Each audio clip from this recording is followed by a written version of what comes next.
Assalamualaikum warahmatullahi wabarakatuh.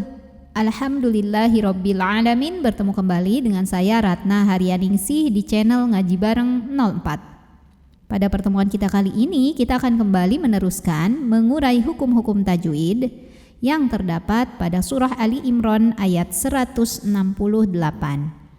Disimak sampai akhir karena nanti di ujung akan ada pertanyaan seputar tajwid. Dan jawaban untuk pertanyaan hari kemarin akan ditemukan pada menit ke A'udzu billahi minasy syaithanir rajim. Bismillahirrahmanirrahim. Alladzi. Nah, ini alif yang berharokat fathahnya ini sebetulnya adalah hamzah wasol ya. Jadi kalau di Quran Madinah ini enggak ada harokat ya. Nah, diberi harokat fathah karena berhadapan dengan huruf lam ya. Jadi bacanya selalu a ya kalau ada hamzah wasol yang depannya lam. Alladzi. Kemudian di sini ada hukum alif lam namanya alif lam syamsiyah karena ada alif lam ta'rif yang ketemu dengan huruf syamsiyah yaitu lam lagi. Kenapa huruf syamsiyahnya lam? Karena apabila ada lam bertasydid sebetulnya lam ini terdiri dari dua huruf lam di mana lam pertama sukun, lam kedua ada harokatnya ya. Maka bacanya diidghamkan atau dimasukkan ke lam kedua. Alladzi Li mad tabi'i karena ada ya sukun yang sebelumnya berharokat kasrah.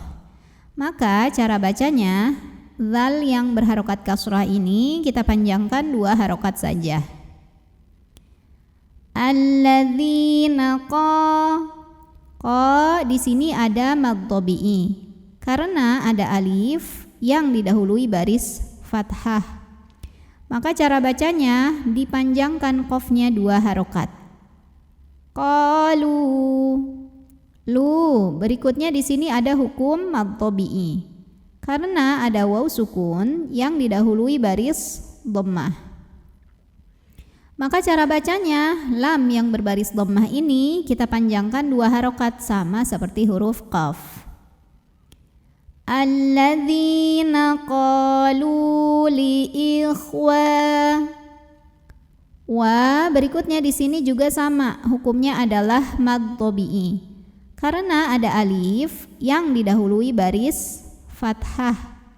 Maka cara bacanya waw yang baris fathah ini kita panjangkan dua harokat saja. Li ikhwanihim. Him. Lalu berikutnya di sini ada hukum izhar syafawi karena ada mim sukun yang menghadapi huruf selain mim dan selain ba, yaitu huruf waw. Maka mim sukun ini kita baca dengan jelas bunyi M-nya. Izhar, tidak perlu ditahan. Li ikhwanihim wa qa'adu. Du mad tabi'i. Karena ada waw sukun yang sebelumnya berharokat dhammah. Maka cara bacanya dal yang berharokat dhammah ini kita panjangkan dua harokat. Wa qa'adu law.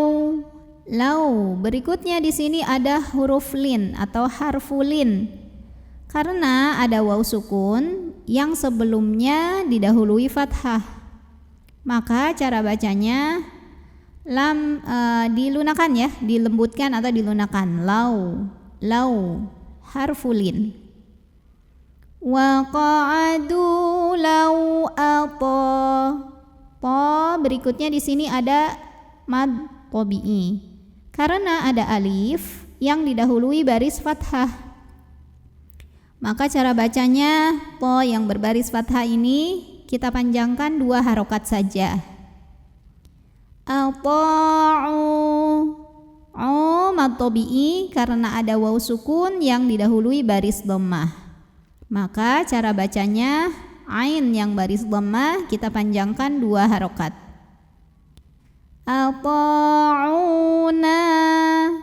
Ini juga sama, hukumnya adalah mad tabi'i.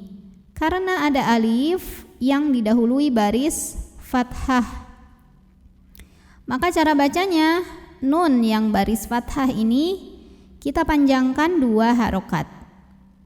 Lau ata'una ma berikutnya di sini ada hukum mad tabi'i. Karena ada alif yang didahului baris fathah. Maka cara bacanya, mim yang berbaris fathahnya kita panjangkan 2 harokat saja. Ma qutilu. Ini pun sama ya. Kalau kita berhenti di sini hukumnya adalah mad tabi'i. Karena ada waw sukun yang didahului baris dhammah. Maka cara bacanya dipanjangkan 2 harokat. Ma qutilu. Lalu di atasnya ini ada tanda waqaf, namanya waqaf al-waqfu aula, yang artinya berhenti lebih utama. Qul. Berikutnya di sini ada lam mutlak ya. Cirinya adalah lam sukunnya ini menghadapi huruf yang bukan lam lagi ya, bukan huruf lam, juga bukan huruf ro ya. Maka lam sukun ini kita baca dengan idhar atau jelas. Qul fad. Nah, di sini ada alif setelah fa fathah, biasanya kan kita panjangkan, tapi hati-hati. Ini bukan pemanjang. Alif ini adalah hamzah wasal ya. Jadi fa tidak dipanjangkan. Ini hamzah wasal itu tidak dibaca kalau di tengah bacaan. Kalau di awal baru dibaca. Jadi ini fa-nya pendek. Fad. Lalu berikutnya dalnya adalah qalqalah sugro. Karena ada huruf qalqalah yang sukunnya asli dan ada di tengah bacaan kita. Maka cara bacanya ini adalah dipantulkan dengan pantulan yang kecil. Fadra'u. Ro dibunyikan secara tafkhim karena ro-nya berbaris fathah. Maka bacanya ditebalkan, pangkal lidah dinaikkan. Ro ya. Fadra'u. Lalu berikutnya di sini ada mad badal. Karena ada hamzah berbaris dhammah yang ketemu dengan waw sukun. Dibacanya panjang 2 harokat. Nah, tapi secara asal usul huruf wawnya ya, ini tidak seperti pada mad badal biasanya. Jadi kalau pada mad badal biasa, waw sukunnya ini atau huruf madnya adalah berasal dari hamzah sukun yang diganti jadi huruf mad. Kalau ini bukan, ini adalah bawaan dari kalimah fadra'u. Jadi asli wawunya. Nah, ini secara lebih detailnya mad syabih bil badal, yang mirip dengan mad badal ya, yang beda hanya asal usulnya. Tapi boleh aja disebut dengan mad badal, yang beda sekali lagi hanya asal usul dari huruf madnya. Maka dibaca panjang 2 harokat. Fadra'u an. Berikutnya di sini ada hukum idhar halqi. Karena nun sukunnya menghadapi huruf tenggorokan halqi, yaitu hamzah. Maka nun sukun ini kita baca dengan idhar atau jelas. An au. Berikutnya di sini ada hukum ikhfa awsat. Karena ada nun sukun yang ketemu dengan huruf fa. Maka nun sukun ini kita bunyikan samar-samar, siap-siap mau bilang fa, disertai dengungan. Nah, ini dengung samar sama seimbang. Anfusikumul. Lalu berikutnya di sini ada alif lam, namanya alif lam qamariyah. Karena alif lamnya ketemu dengan huruf qamariyah yaitu mim. Maka lam sukun ini kita bunyikan dengan idhar atau jelas. Al-mau. Di sini ada harfulin, huruf lin, karena ada waw sukun yang didahului fathah. Maka kita baca lunak atau lembut. Al-mauta berikutnya di sini ada hukum ikhfa ab'ad. Karena ada nun sukun yang ketemu dengan huruf kaf.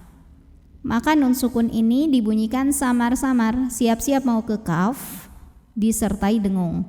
Nah, yang ini dengungnya besar. Jadi ini ikhfa yang paling karena huruf kaf ini makhrajnya jauh dari nun. In ini ikhfa aqrab karena nun sukunnya ketemu dengan huruf ta. Maka nun sukun ini bunyinya samar-samar menuju ta disertai dengung. Nah, tapi ini kebalikan dari yang tadi. Kalau yang tadi dengungnya banyak, yang ini dengungnya dikit aja. Karena makhraj ta masih dekat dengan nun. In kuntum berikutnya di sini ada idhar syafawi karena mim sukun menghadapi huruf selain mim dan ba, yaitu huruf shad. Maka mim sukun ini kita bunyikan dengan idhar atau jelas bunyi M-nya. In kuntum mad tabi'i karena ada fathah panjang di atas huruf shad, maka dibaca shadnya panjang 2 harokat saja. Shadiqin, qin mad arid li sukun.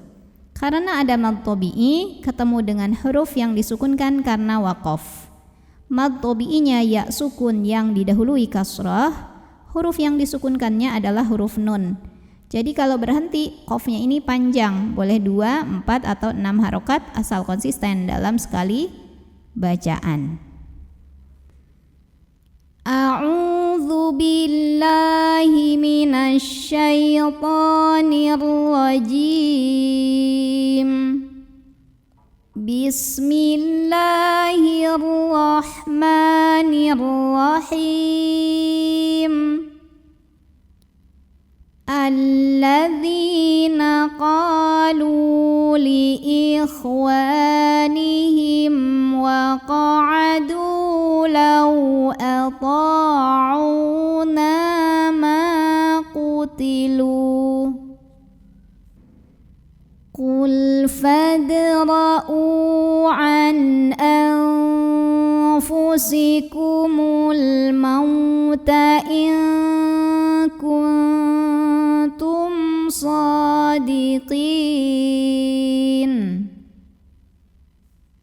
Pertanyaan untuk hari ini, coba sebutkan hukum dari yang saya tunjukkan ini, sebabnya dan bagaimana cara membacanya. Shadaqallahul azim. Wabillahi taufiq wal hidayah. Wassalamualaikum warahmatullahi wabarakatuh.